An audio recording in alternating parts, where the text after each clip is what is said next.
What happens when you're world schooling with your kids and then the worst blackout to ever hit Portugal and Spain happens? Times like these where it's a cereal for dinner night. Well, here's what happened to us anyway. It started out as a normal Monday on the second week of our Boundless Life Sintra cohort. Heather and I were sitting at a Starbucks of all places just trying to bash out some car rental plans for our mid-cohort break. That's where things started to get weird. We're just leaving the Starbucks this morning. We've been out of power for about an hour. And the current information is that at least Lisbon area plus Madrid is without power in the Iberian Peninsula. But people are also saying that entire countries like Italy and the UK and Portugal and Spain and Germany are without power too. People are saying cyber attack. ChatGPT just says unconfirmed, localized at the moment. So there's some confusion over whether the world is ending or the power is going to be back on in 5 minutes and it's just a generator failure somewhere. It's a beautiful day for the end of the world if it is the end of the world. Obviously, if it is the end of the world, nobody will ever see this footage. Life goes on as normal for the tourists, but there was a lot of speculation going around at the time. She said, I suspect the Russians. Oh, that's hilarious. We were having quite a productive morning, but it's amazing how much you can't do without electricity.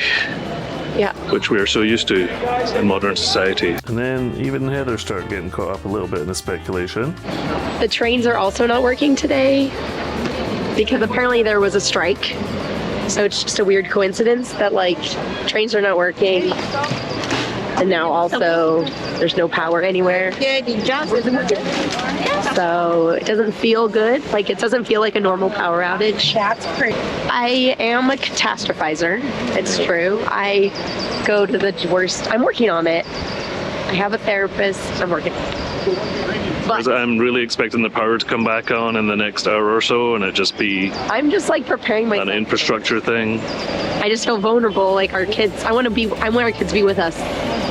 I just feel like I want them with me right now when there's so much uncertainty. But ultimately, after a little bit of panic, Heather calmed down when she saw that the kids were fine at the EC where they're supposed to be. There's our children. Everything's good. Okay, we're in hour 2 of the European power outage affecting Lisbon area and Madrid. We made it back to the apartment.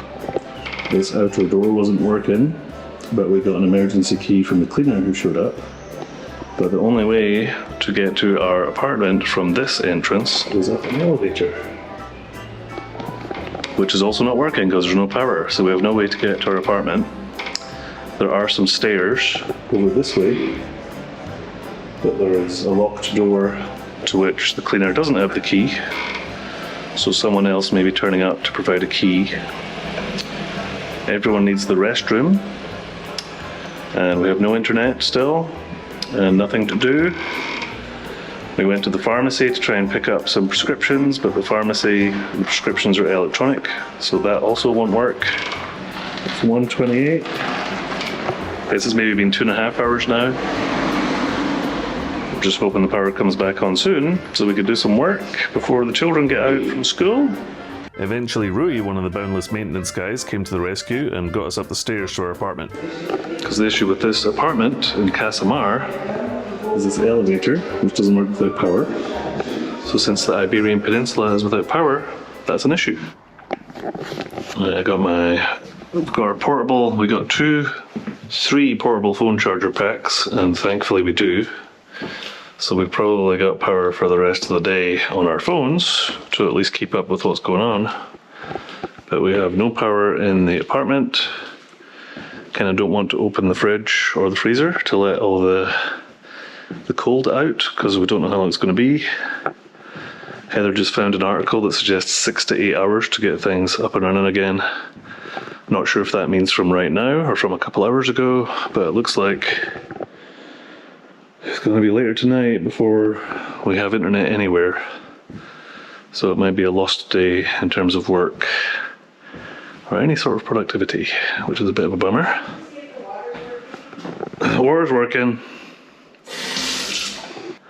At least we have this beautiful view. But we have some friends down on the balcony, a couple floors below us, We might just have to join them there and drink some wine.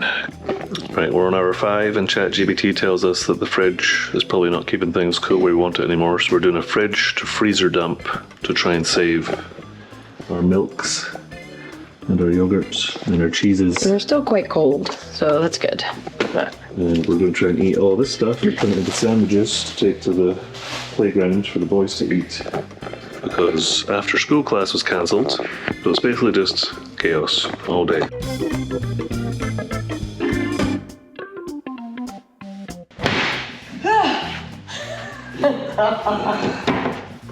Nice and cool in there.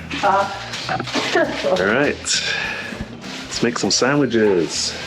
So we gathered up all our meats and made picnic sandwiches and headed to Park Libertad after picking up the boys to hang out for the rest of the afternoon. 8:37.